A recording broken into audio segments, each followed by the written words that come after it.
तो चलिए, अररिया लोकसभा सीट से आरजेडी आगे है। ब्रेक से पहले हमने इस खबर को बताया था और बीजेपी उम्मीदवार प्रदीप सिंह से सरफराज आलम बहुत आगे हैं। 14,581 मतों से आरजेडी प्रत्याशी आगे चल रहे हैं।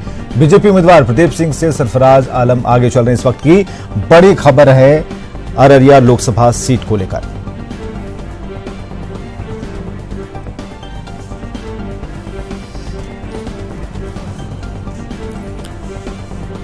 तो बड़ी खबर हम आपको बता रहे हैं और जो ये अंतर है लगातार बढ़ता जा रहा है। 14,581 सीटों का डिफरेंस है। इतनी सीटें सरफराज आलम इतनी सीटों से आगे चल रहे हैं। जनादेश 2018 आप देख पा रहे हैं, अररिया लोकसभा सीट जहां पर सबकी निगाहें हैं। और इससे पहले जहानाबाद सीट की अगर हमने बात की तो शुरुआती दौर से ही लगातार आरजेडी ने बढ़त बनाए रखी है। और वहीं अगर हम बात करें तीसरी सीट की, भभुआ विधानसभा सीट की, तो वहां सुबह से ही बीजेपी का कमल लगातार आगे बढ़ता जा रहा है। तो अपडेट यही है फिलहाल अररिया के बारे में कि अररिया लोकसभा सीट पर साफ तौर पर देखा जा रहा है कि सरफराज आलम आगे चल रहे हैं। अररिया लोकसभा सीट पर कांटे की टक्कर है। जहानाबाद सीट पर आरजेडी लगातार आगे है और उत्साहित तेज प्रताप ने क्या कुछ कहा है, जरा सुनिए।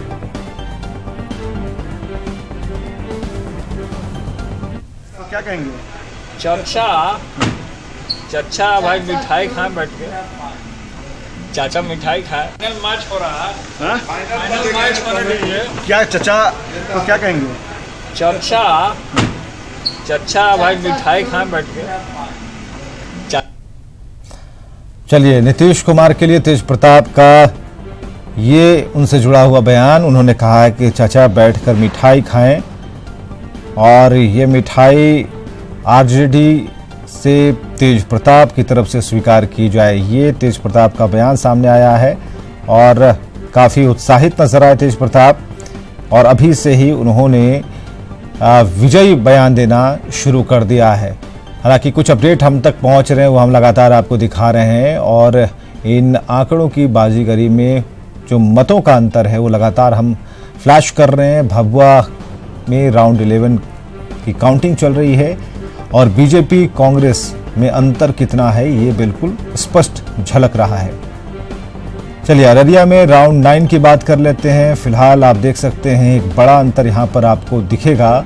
और अब बीजेपी के जो प्रत्याशी हैं तो वो नीचे हैं और आरजेडी से सरफराज ने बढ़त बनाए रखी है, यानी कि लालटेन आगे चल रहा है, रोशनी दिखाता हुआ।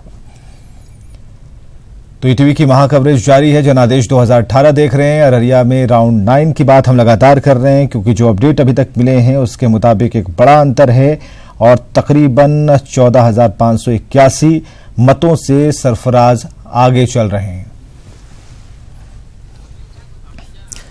राबड़ी आवाज के बाहर अमित झा हमारे साथ, हमारे सहयोगी, उनसे बात करते हैं। अमित, क्या रिपोर्ट है, अपडेट क्या है? अभी हमने तेज प्रताप का बयान दिखाया है दर्शकों को। उसमें तेज प्रताप यह कह रहे हैं कि चचा बैठकर मिठाई खाएं, यानी नीतीश कुमार को उन्होंने कहा कि अब मिठाई खाने का वक्त आ गया है।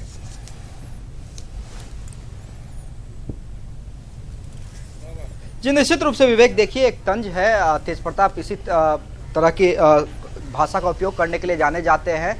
लगातार देखिए, अभी भी हम कह रहे हैं कि जब तक फुल एंड फाइनल रिजल्ट नहीं आ जाता, आरजेडी के बड़े नेता बयान नहीं देंगे, चाहे वो राबड़ी देवी हो या दिल्ली में जो कैंप कर रहे हैं तेजस्वी यादव, क्योंकि तमाम लोगों की नजरें जो हैं टीवी स्क्रीन पे हैं सुबह से ही। और सबसे बड़ी बात है, ईटीवी पे कोई भी दूसरा चैनल लोग नहीं देख रहे हैं। तमाम लोगों की नजरें ईटीवी पे हैं। पल पल अपडेट लिए जा रहे हैं टेलीफोन करके कि आखिर क्या स्थिति है, क्या ग्राउंड की रियल स्थिति है। और तेजस्वी यादव ने कुछ देर पहले ट्वीट भी किया था, विवेक आपको हम बता दें, दर्शकों को बता दें, क्योंकि जो काउंटिंग थी वो 10वें राउंड तक की हो गई थी, लेकिन जो वहां से रिजल्ट आ रहे थे, जो शो किए जा रहे थे डीएम के द्वारा, वो 3 ही राउंड तक के किए जा रहे थे। उसी पर तेजस्वी यादव ने सवाल भी खड़े किए थे और ट्वीट करके हमला किया था। तो उसके बाद अब तेजी से रुझान आने शुरू हुए हैं, तेजी से रिजल्ट आने शुरू हुए हैं। और जिस तरह से सरफराज आगे हैं, तो कहीं ना कहीं जो भोला यादव ने दावा किया था कुछ देर पहले तक, जब तक बीजेपी आगे बताई जा रही थी, तब भी भोला यादव ने दावा किया था कि चाहे कुछ भी हो जाए, अररिया हारने का सवाल नहीं है। और देखिए, प्रतिष्ठा का सवाल अररिया बना हुआ है, क्योंकि चाहे वहां जो भी जीते, परचम उसी का लहराएगा, क्योंकि जहानाबाद में ये मान के चला जा रहा था कि मांझी के आ जाने के बाद आरजेडी और मजबूत हुई है। आरजेडी का जितना लगभग तय है, सुधाई यादव के प्रति सहानुभूति वोट है। और जहां तक अभिराम शर्मा की बात करें तो उनसे उन्हीं के समाज के लोग नाराज चल रहे हैं और जिसका असर जहानाबाद में देखने को मिला। वहीं भभुआ की सेम स्थिति थी। लेकिन अररिया, क्योंकि अररिया में बीजेपी लगातार ये दावा कर रही थी कि जो नीतीश कुमार के आने के बाद जो हम लोग का वोट बैंक है वो काफी मजबूत हुआ है। और आरजेडी दावा कर रही थी कि एमवाई के अलावा जो सहानुभूति वोट है, उसके अलावा अन्य जो अति पिछड़ा वोट है वो भी हमें मिलेगा। तो फिलहाल आरजेडी लीड लेती नजर आ रही है। कई राउंड के बाद कहीं ना कहीं थोड़ी खुशी जरूर मिली होगी आरजेडी के नेताओं को, लेकिन अब भी इंतजार करना होगा। चलिए पटना स्टूडियो हम लिए चलेंगे। अमित हमारे साथ लगातार बने हुए, हमारे साथ आलोक कुमार है ब्यूरो चीफ बिहार के, और अभय कुमार राजनीतिक विश्लेषक, और मृत्युंजय तिवारी आरजेडी से हैं। मृत्युंजय तिवारी जी, सुखद एहसास हो रहा है, दो जगह के जो रुझान मिल रहे हैं और जो अंतर है, कैसा लग रहा है?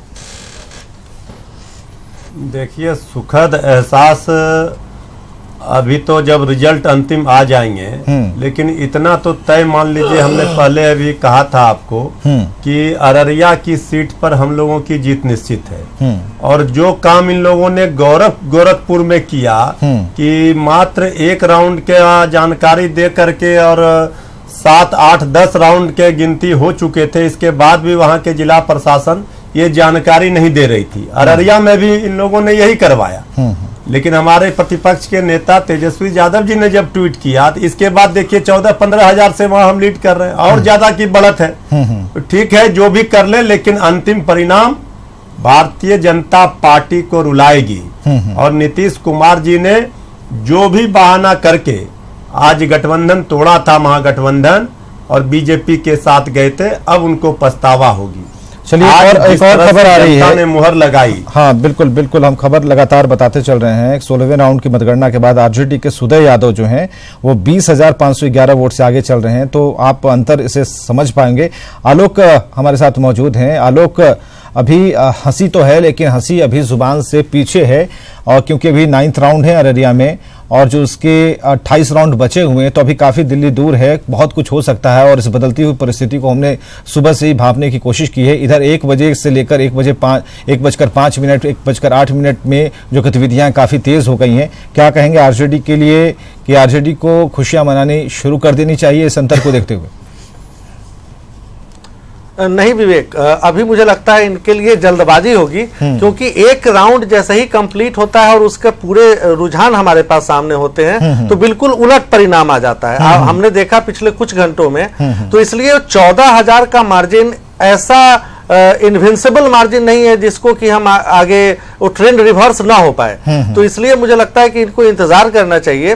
और जहां तक रही तेजस्वी के ट्वीट की बात, तो मुझे नहीं लगता कि ट्वीट करने के बाद कुछ प्रशासन हरकत में आया हो। हाँ, ये जरूर है कि इनके जो कार्यकर्ता हैं, आरजेडी के जो कार्यकर्ता हैं, जो काउंटिंग सेंटर पर हैं, जो यहाँ पार्टी दफ्तर के बाहर हैं, उनमें जरूर एक मनोबल बढ़ाने का काम उसने किया होगा। और इसी बीच ये ट्रेंड भी आता है कि 14,000 से उनके कैंडिडेट आगे हैं।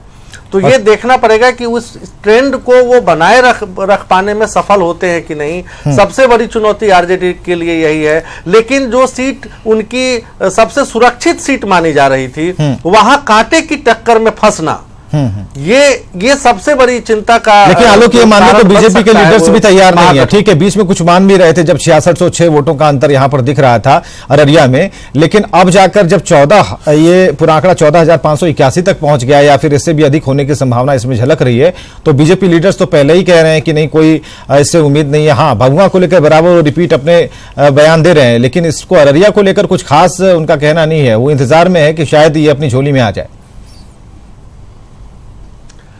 नहीं, लेकिन जो रणनीति बनाई थी, आज चूंकि काउंटिंग है और ट्रेंड को देखकर जो नेता है वो अपना रंग बदल सकते हैं या अपनी जुबान बदल सकते हैं। लेकिन अररिया पर जिस तरीके से एनडीए ने फोकस किया था, खुद चीफ मिनिस्टर नीतीश कुमार, जिन्होंने ऐलान किया था कि उनकी पार्टी चुनाव लड़ेगी ही नहीं, उनका उम्मीदवार जहानाबाद से चुनाव भी लड़ता है, और मुख्यमंत्री खुद डिप्टी सीएम सुशील मोदी के साथ वहां कैंप करते हैं अररिया में। इससे बड़ा और और क्या हो सकता है? हमारे पास स्पष्ट प्रमाण है कि एनडीए ने पूरी ताकत वहां झोंकी है और वो ये चाहते हैं कि वहां की सीट अगर निकलती है तो एक बड़ा संदेश पूरे राज्य ही नहीं बल्कि छोटे स्तर पे, राष्ट्रीय स्तर पे भी जाएगा, क्योंकि ये वैसी सीट है जो 2014 के मोदी लहर में भी एनडीए जीत नहीं पाई थी। बिल्कुल बिल्कुल, ये कहना बिल्कुल ठीक नहीं है। अगर कोई अभय जी हमारे साथ राजनीतिक विश्लेषक हैं। अभय जी, अभी जिस तरह से आलोक, हम आप सभी लोग बात कर रहे हैं, मृत्युंजय तिवारी जी भी कह रहे हैं खुशी मनाने का वक्त तो अभी इतना बहुत जल्दबाजी इसमें हो जाएगी, लेकिन जो एक मिथ चला रहा है कि जहां नीतीश कुमार सटेंगे वहां जीत हो जाएगी, जहां हटेंगे वहां से जीत नीतीश कुमार लेकर हट जाएंगे, तो क्या इस बार इस मिथ में बदलाव होगा? ये जो चली आ रही है परिपाटी उनके साथ, इसमें बदलाव की संभावना आपको अररिया में दिखती है? देखिए विवेक, ऐसा है कि यह बाईपोल है, यह कोई मेन आम चुनाव है नहीं, यह बाईपोल है, उपचुनाव है। उपचुनाव को अगर हम बिहार के परिप्रेक्ष्य में देखते हैं तो 2009 के लोकसभा चुनाव के बाद 18 सीटों पर बाईपोल हुए थे और 2014 के लोकसभा चुनाव के बाद 10 सीटों पर बाईपोल हुए थे। और उस समय दोनों में मैं बताऊं कि आरजेडी अच्छी तरह से जीती थी। 2009 के लोकसभा के चुनाव वाले के बाद वाले में भी आरजेडी अच्छा परफॉर्म की थी, 2014 के बाद वाले में की थी। तो कहने का यह है कि यहाँ पर बाईपोल में आरजेडी की जो आइडेंटिटी पॉलिटिक्स है वह ज्यादा हावी होती है rather than Nitish Kumar BJP. अगर फिर बीजेपी और नीतीश कुमार एक साथ रहे और सामान्य चुनाव हो, आम चुनाव हो, तो फिर उसकी बात एक अलग होगी। लेकिन यह बाईपोल है और बाईपोल में आरजेडी की आइडेंटिटी पॉलिटिक्स बिहार में हमें बहुत दिनों से हावी होती आई है। चुनाव अगर जीते तो ठीक है, हारते भी तो बहुत कम मार्जिन से हारते हैं। तो इस कारण से मैं बताऊं कि अभी इसको आप कतई ज्यादा तुलना दें कि नीतीश कुमार है जीत गए ऐसे हो गए। हाँ, एक समान अगर एक एक्सपेक्टेशन से कम वोट आता है तो फिर एक चिंता की विषय है, अगर एक्सपेक्टेशन से कम वोट आता है। लेकिन यह आरजेडी की आइडेंटिटी पॉलिटिक्स कभी भी बाईपोल में बिहार में हावी रहती है। ठीक है, इसको हम 19 मेरा है अभय जी से 19। हाँ ठीक है आलोक जी, आप कंटिन्यू कीजिए। हाँ अभय जी, आपने समीक्षा की है चुनावों की, कई चुनावों की। आप ये बताएं कि ये जो उपचुनाव था ये ऐसे समय में हुआ जब महागठबंधन छोड़कर नीतीश अलग हुए और रातों रात नई सरकार बन गई, कोई चुनाव नहीं हुआ। तो ऐसे में आपको क्या लगता है कि ये मुद्दों के आधार पर लड़ा गया उपचुनाव है या फिर सोशल इंजीनियरिंग और सामाजिक समीकरणों के आधार पर चुना गया चुनाव? जी देखिए, सबसे बड़ी बात है कि यह तो लोकल इशू पर लड़ा गया चुनाव है। लोकल जो विधानसभा है कि जैसे देखिए सभी पार्टियों का ऐसा हाल रहा कि सभी पार्टियां इतनी डरी हुई थी और अपने परफॉर्मेंस के प्रति इतनी असंतोषप्रद थी कि वो लोग ने किसी ने भी नए कैंडिडेट को पुट नहीं किया। जहानाबाद में देखिए कंपनसेशन काउंट पर ये हो रहा है, कैंडिडेट दिया गया, वहां पर भभुआ में वही हुआ, वहां पर अररिया में वही हुआ, हर जगह कंपनसेशन। यह कंप्लीटली लोकल इशूज पर इलेक्शन हो रहा है कि कैसे हमको चुनाव जीतना है या कैसे कम से कम बेहतर परफॉर्मेंस करे। न तो नीतीश कुमार के पास दिखाने के लिए कुछ है, न ही आरजेडी के पास दिखाने के लिए कुछ है। बस है तो क्या कि आरजेडी अगर जीतती है तो तेजस्वी यादव एक अच्छे नेता के तौर पर जल्दी से जल्दी स्थापित होंगे, और अगर एनडीए हारती है तो एनडीए को हारने के बाद कई एक एक्सक्यूज होंगे कि देखो भैया बाईपोल में अच्छा परफॉर्म नहीं कर पाते हैं, आरजेडी की आइडेंटिटी पॉलिटिक्स है, वहां का कुछ ऐसी स्थिति है। और जहां तक बात रही, आप जो बता रहे हैं कि सीमांचल में 2014 में बीजेपी पूरी तरह हारी थी, पूरी तरह ध्वस्त हुई थी। उसका कारण यह था कि जेडीयू और बीजेपी जो अलग अलग चुनाव लड़ी और दोनों के कैंडिडेट एक तरह के थे, एक ही समुदाय के थे। इस कारण से वहां पर हार का सामना करना। इवन कि मैं बताऊं कि कटिहार सीट 98 से एनडीए जीत रही है, बीजेपी के निखिल चौधरी जीत रहे थे। क्यों? लेकिन इस बार हार गए, इस बार तारिक अनवर जीत गए क्योंकि बीजेपी के निखिल चौधरी और राम प्रकाश महतो अब जेडीयू में वोटों का विभाजन हुआ। तो इस कारण से अभय जी लेकिन यहाँ मानेंगे कि ये आप बिल्कुल इसे डिनाई कर रहे हैं कि 2019 में जो कुछ होना है इस उपचुनाव से उसका आकलन करना गलत है, आकलन नहीं कर सकते हैं, या फिर कुछ धुंधली तस्वीर नजर आएगी? जी नहीं, मैं तो कहूंगा कि बिल्कुल ही आकलन नहीं किया जा सकता है, क्योंकि यह अभी एक टाइम स्पेसिफिक और प्लेस स्पेसिफिक इलेक्शन है, जगह विशेष और समय विशेष का इलेक्शन है। इसको 2019 से कतई किसी तरह से टैग करके देख ही नहीं सकते। अभी कुछ देर पहले हमने एक फुटेज दिखाया था जिसमें अमित शाह बीजेपी दफ्तर के अंदर जा रहे थे, काफी चिंतित मुद्रा में थे। उस चिंता का क्या विषय है? वो उस नजरिए से देख रहे हैं जिस नजरिए से देश देख रहा है कि अगर अभी परफॉर्मेंस गड़बड़ हुआ तो उस समय भी कुछ बेहतर नहीं होने वाला।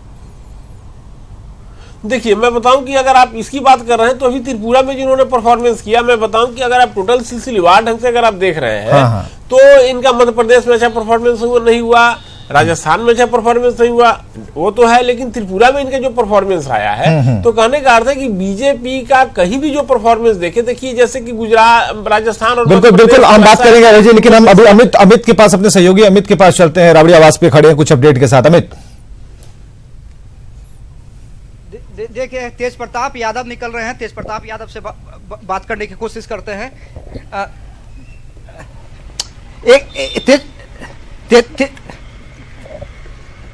अभी देखिए बात करने के मूड में नहीं है तेज प्रताप यादव, जो है संभवतः विधानसभा की ओर निकले हैं। हालांकि विधानसभा में भी उन्होंने बयान नहीं दिया था, लेकिन एक चुटकी जरूर ली थी।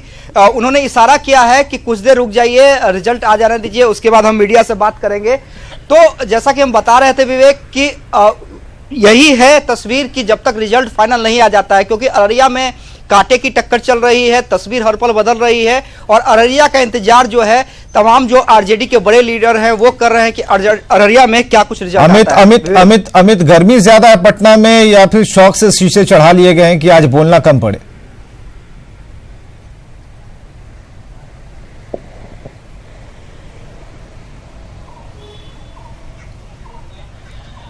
और चलिए मृत्युंजय तिवारी जी हमारे साथ मौजूद है। आज तेज प्रताप कुछ कह नहीं रही है, जब मन है तेज प्रताप का बयान आ जाता है, तेज प्रताप कुछ कह जाते हैं मृत्युंजय तिवारी जी, लेकिन जब हम पूछने की कोशिश करते हैं तो शीशा चढ़ा लेते हैं। नहीं, उन्होंने कहा है कि वो विधानसभा जा रहे थे, इसके बाद वो कहेंगे, और जो कहना था तो चुनाव के समय उन्होंने जनता के बीच में अपना संदेश दिया है, उसी का नतीजा है। जो भी बहाना बनाया गया था, जो भारतीय जनता पार्टी के साथ जाकर के डबल इंजन की बात करने वाले लोग, आज तो इनका पूरा इंजन डिरेल हो गया।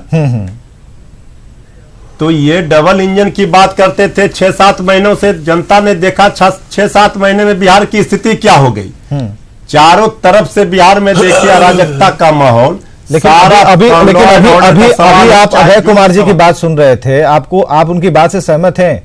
हर उपचुनाव में आरजेडी का प्रदर्शन बेहतर रहा है, ये वो कह रहे हैं, लेकिन आम चुनाव में आपका प्रदर्शन बेहतर होगा ये कहा नहीं जा सकता, और इससे बिल्कुल आकलन मत बिठाइए कि 2019 में परफॉर्मेंस इसी आधार पर आप कर पाएंगे।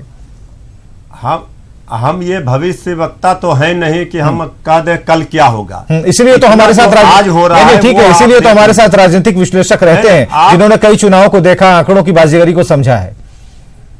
इस चुनाव परिणाम का महत्व या इस चुनाव परिणाम विशेष इसलिए होगा विवेक जी की जिन परिस्थितियों में जनता ने तो 2015 में हम लोगों को वोट दिया था, सबसे बड़ी पार्टी हम थे। आप जरा परिस्थिति बता दीजिए, परिस्थिति बताइए, कौन सी परिस्थिति? हम जनादेश का कत्ल करके रातों रात बीजेपी गठबंधन के साथ जिस तरह से यही मुद्दा है। नीतीश कुमार जी गए और उन्होंने तेजस्वी यादव जी का जो बहाना बनाया जिस तरह से, ठीक है, मुद्दा यही है, जनता ने ठीक है, मुद्दा दिया। ठीक है मृत्युंजय तिवारी जी, हम आपके पास आएंगे, आपके पास आएंगे।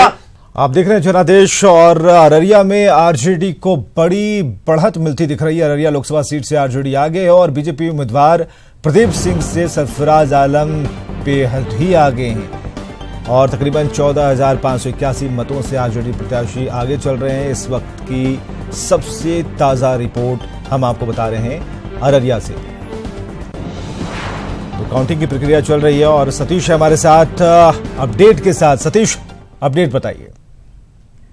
जी, मैं मतलब कि अभी 10वें राउंड में 1,81,383 बीजेपी को और राजद को 2,31,35। तो इस तरह से सरफराज आलम 21,297 वोटों से आगे हैं। बीजेपी कुछ नेता यहाँ पर दिख रहे थे वो नहीं दिखते हैं, और आज भी कई नेता जो कैंडिडेट है, उम्मीदवार, कई समर्थक यहाँ पहुंच चुके हैं।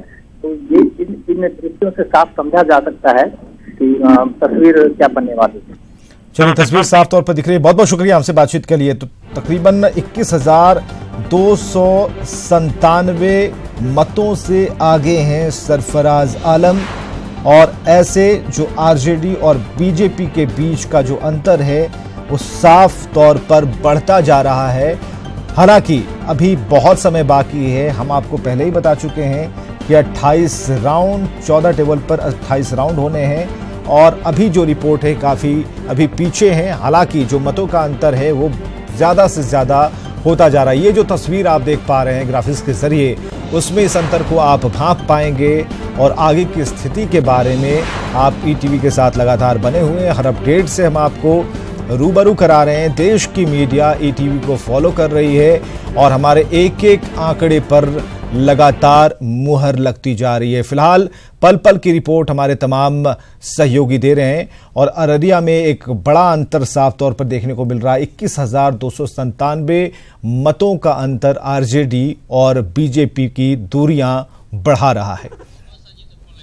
और भभुआ से अजीत भी हैं हमारे साथ फोन लाइन पर। अजीत, क्या अपडेट हैं? जी, अभी जो मतगणना में 16वें राउंड का जो रिजल्ट आया है, 16वें राउंड में भाजपा की प्रत्याशी रिंकी रानी पांडे है 9,800 मतों से आगे चल रही हैं।